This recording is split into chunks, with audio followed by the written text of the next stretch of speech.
Yes, everybody, welcome back to the Sportsman Bet. My name is Stephen Howson, joined as usual by my mate Anton. Alright, Steve, how you doing? And we're also joined by one of my mates this week, a certain Blackburn Rovers legend. The Squirrel. No, here he is. Hello, mate. Hiya, Chris, how you doing? Good, thank you. Nice to see you again. Aye, Alright. not so bad.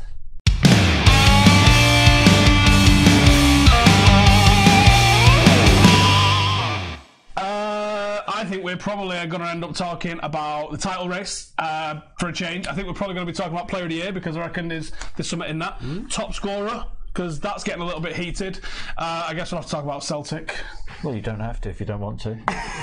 I'm easy. And I reckon a little bit of betting. How's that for a bit of an idea, eh? Should we talk about that? A little bit of betting? Yeah. Right then, let's talk about the title race. Anton, what do the odds say? Well, the odds say we've got City at 2-5, Liverpool 2-1. Liverpool have played one game more, 2 points in front. How do we see it going, Chris? I think Liverpool will just edge it. I think City are going to slip up against Manchester United. That's a bold claim, that, Chris. Does that mean they're going to go win the Champions League? Bold. No, I don't think Liverpool. Oh, I think City will win the Champions League. So I've got to deal with Liverpool in the league and City winning the Champions League. Absolutely. They've been lucky, haven't they, City in the cup draws? I can't believe it. They have had some very easy draws in the cup. I agree with that. In every cup? In every cup, yeah. I haven't had easier draws than that since Heart Attack at primary school. Jesus, what? But yeah, we can see bookies have got it as favourites for City, and for me, they're the ones I want to be on side. I've been with them all year. See, I'm torn now because there's an actual, genuine possibility City could do a quadruple. So, do I want City to win the league and finish that off? Or do I want Liverpool to know what winning a title looks like in the last 30 years? I prefer to win the league. City. But the caveat of what happens in the Champions League is a big one. So, if City get knocked out, I'll be there with a fucking blue and white flag, me, saying let's have it. But what if they win it all? They said this is hanging. North Sentinel Island population's about to start doubling. I think one of the main reasons for Liverpool's success this year is down to a certain Virgil van Dijk. And that leads us on nicely to the PFA Player of the Year. I've actually got some odds for you on that one. And Van Dijk is clear favourite here at 2-5 again. There is a reason, Chris, a very big reason. But we've also got Aguero in Van there. Dijk? You've not mentioned it. No, he's the best player. Got a picture of him next to bed. No, I've not quite gone that far, but give me time.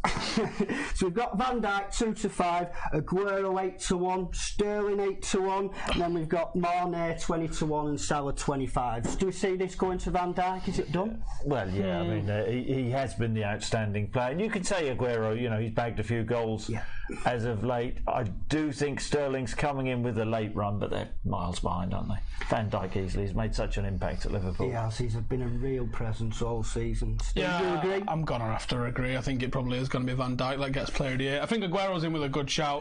But much like when Giggs won it just a few years ago, when realistically, was Ryan Giggs the best player in the country at the time? I don't think so. I think Aguero's probably in there for a little bit of a sentimentality Man United shout. Comparison, isn't it? No, it's an Aguero shout. This is much like what happened with Giggs when he arguably didn't deserve it, but over the course of his career you're like, he probably should have won it. You think that I think Aguero's going to be potentially a recipient of it because of that. You go, his career at City's been phenomenal, but he's never won an individual award. Maybe he deserves one, and maybe this will be the time that he gets it. But I think it's them two and nobody else. He's never been in the Team of the Year, I don't think he has. No. Which is very surprising. Very surprising. I don't like the way he gets picked with a quarter of the season to go. During 1999, David Ginola won Player of the Year. I think you're onto something there, yeah. You could be onto something. The crescendo of a season defines the season. Very true. Good point. And do you know who the last defender to win the Player of the Year was? Tony Adams. John Terry. Yeah, I was going to say John Terry. You didn't let me say him a second guess. Always butting in, aren't I, Chris? Always butting in. But anyway, we're now moving on to the top goal scorer at the Golden Boot this season, and now this is a tight one. We've got Aguero on 18 goals, and he's the 13-8 fav at the moment. But then we've got four players who are all on 17 goals. We've got Salah, Kane, Aubameyang, and Mane. Aubameyang. Aubameyang. Sorry, Chris. But who do we see that one going to? For me, Mane at 10-1 is that value. He's a man in form, we know that. Well, he's in form, but he's still only on exactly the same as what Salah is on, and Salah's like not scored 1 in 10 or something like that. I keep seeing spun around.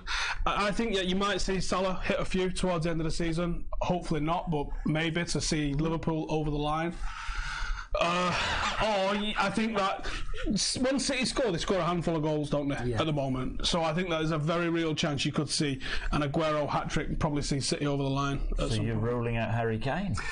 Yeah. Which for me, that is ridiculous, because he is my bet there at 7-2, Harry Kane. And do you want to know why? No. Don't know. Tell us.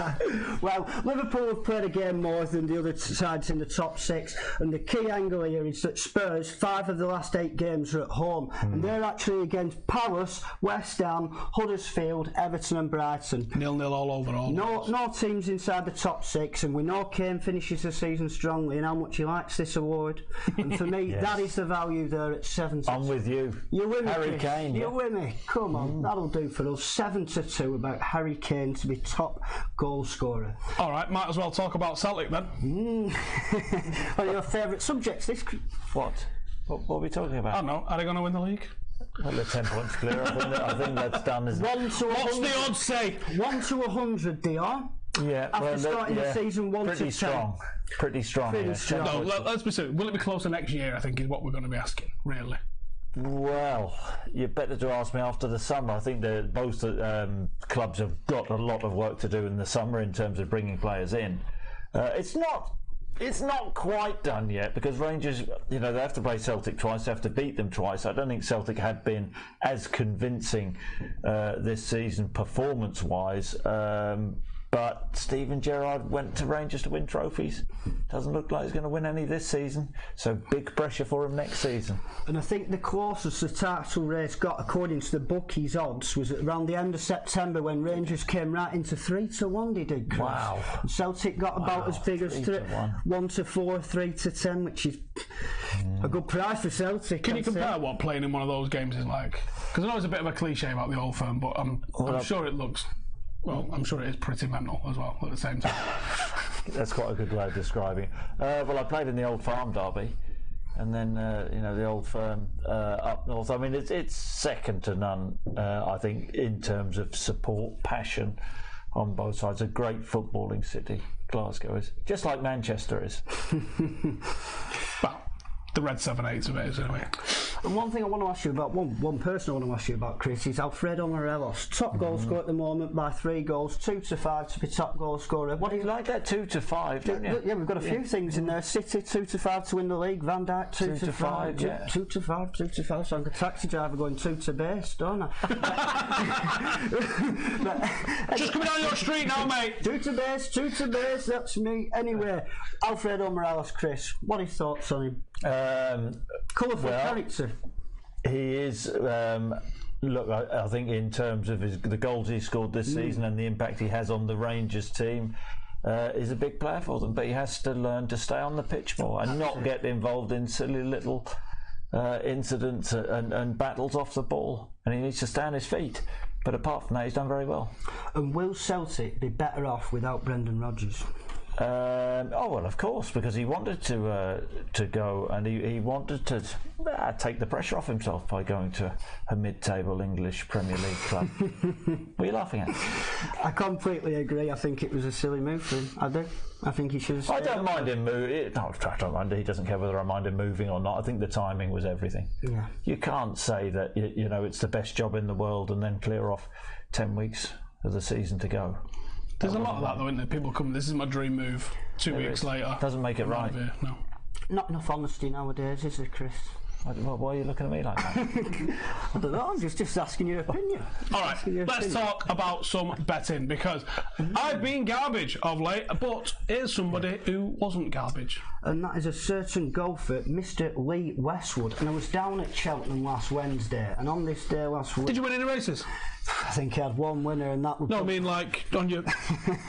No, I didn't, Steve, okay. but thank you. I had a brilliant day. I think I went off a bit too hard. I had about 8 packs by 4 o'clock, and I was asleep in a chair, so that was my story of the day. But Lee Westwood, he picked 6 out of 7 winners, and you can see it on screen now. Look at this, absolutely stunning. 240 quid, a Super Heinz it was. 6 out of 7 horses, right, returned 48 grand. I'm sure he needed that money a lot, Lee, because we know he's not short of a few bob, is he? There's no money in golf, let's be honest. But what a winner, Lee. Tip my hat to you. Absolutely excellent winner, that. And he had a great day at Cheltenham also, I'd like to add. But this week's betting, Steve, have you got something for us for next week? I'm just going with something dead simple for United and Watford this week. I am going to go with United to win 2-0, and that is 7-1, if you fancy that. 7-1 on a 2-0 scoreline. I just think Watford travelling at Old Trafford, the worry I've got is I have no idea who's going to be playing for United. That's the worry I've got when picking this. That's why I didn't go with a first goal scorer on this one, and I've just gone straight in there with a score.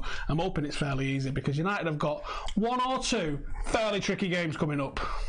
That's not 1 or 2. Thank you guys for coming and joining us. Make sure to hit that subscribe button. We've got some absolute carnage coming for you, because me and Chris went and did a little bit of fishing. Make sure to check that out, and we'll see you in the next one. Laters.